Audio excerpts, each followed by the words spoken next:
Hi అండి, సింపుల్గా పలావ్ ఎలా చేశానో వీడియోలో చూపిస్తాను. ఇది మేము డైలీ వండుకునే బియ్యమే తీసుకున్నానండి, ముడి బియ్యం. ఇదైతే గరం మసాలా అండి, ధనియాలు కొన్నాను, చెక్క లవంగాలు దంచినవి. ఇంకా ఇదేమో కొబ్బరి అల్లం వెల్లుల్లి పేస్ట్. ఇవేమో పలావ్ ఆకులోను దాంట్లో వచ్చిన ప్యాకెట్స్ అండి అవి. ఇంకా బియ్యం అయితే ఒక పక్కన కడిగి పెట్టుకున్నానండి, అవి కొద్దిగా నానబెట్టుకోవాలి. ఇప్పుడు స్టవ్ వెలిగించి ఒక డేక్షా పెట్టుకొని అందులో కొద్దిగా అయితే ఆయిల్ వేసానండి, సరిపడినంత. ఇప్పుడు నేను 2 పెద్ద సైజు ఉల్లిపాయలు అయితే తీసుకున్నాను, అవి అయితే సన్నగా కట్ చేసుకొని వేసుకున్నాను. ఆయిల్ వేడెక్కాక ఇవైతే బాగా ఫ్రై చేసుకోవాలి, బాగా ఎర్రగైన దాకా అయితే ఫ్రై చేసుకోవాలండి. ఇలా ఎర్రగైన తర్వాత కొద్దిగా తీసి అయితే పక్కన పెట్టుకున్నాను. తర్వాత అందులోకి ఒక 5-6 పలావ్ ఆకులు అయితే వేసానండి, అందులో వచ్చినవి కూడా వేసేసాను, పలావ్ ఆకుల్లో వచ్చినవి. ఇంకా మసాలా పొడి అండి, ఇది ధనియాలు చెక్క లవంగాల పొడి. ఇది కూడా కొద్దిగా కలుపుకొని అల్లం వెల్లుల్లి పేస్ట్ కూడా తగినంత అయితే వేసుకున్నానండి.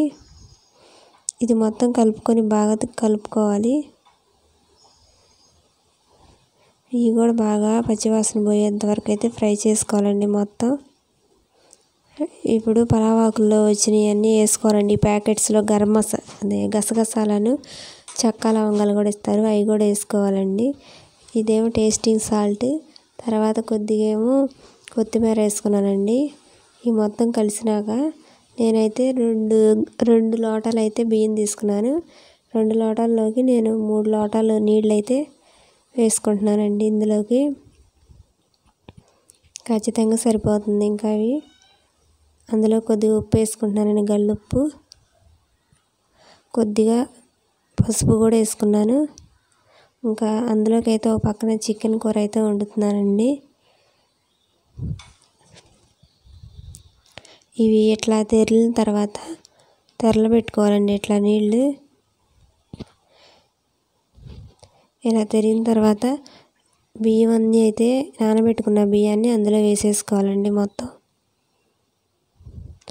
లేకపోతే ముందుగానే వడగట్టుకొని పెట్టుకోవాలి. నేనైతే వడగట్టలేదండి, నానబెట్టి ఉంచాను. అవి అయితే తీసి అయితే వేస్తున్నాను.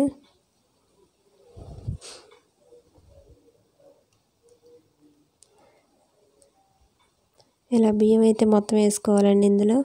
తర్వాత బియ్యం మొత్తం వేసినాక మొత్తం ఒకసారి కలుపుకోవాలి. ఇలా మొత్తం ఒకసారి కలుపుకుంటే మసాలా మొత్తం బియ్యానికి పడుతుందండి. ఆ తర్వాత ఇంక నేను మూత పెట్టాను, అంతేనండి. ఇక ఉడికిపోయిద్ది ఒక పావు గంటలో అట్లా. ఇది మళ్ళీ ఒకసారి అయితే నేను తిప్పి చూస్తున్నాను, బాగానే ఉడికిందండి. ఇప్పుడు స్టవ్ సిమ్లో పెట్టుకొని ఇప్పుడు పక్కన పెట్టుకున్న ఉల్లిపాయ ముక్కలు ఉన్నాయి కదా, ఫ్రై చేసుకున్నాయి, అవి అయితే పైన వేసుకోవాలండి కొద్దిగా. తర్వాత పైన కొద్దిగా అయితే కొత్తిమీర కూడా వేసుకున్నాను నేను. ఇలా పైన స్ప్రెడ్ చేసుకోవాలండి, మనం చూడడానికైనా బాగుంటుంది, తినడానికి కూడా బాగుండిద్ది. ఇంకా అలా పెట్టి ఇంకో 5 మినిట్స్ అయితే సిమ్లో పెట్టి ఉంచానండి. అంతేనండి, పలావ్ అయితే రెడీ అయిపోయింది. పొడి పొడిలాడుతా బాగా అయితే వచ్చిద్దండి. ఇంట్లో వండుకునే బియ్యంతో అయినా బాగా వస్తుంది ఇట్లా చేసుకుంటే. అంతేనండి, వీడియో నచ్చితే లైక్ చేయండి. అంతవరకు బాయ్.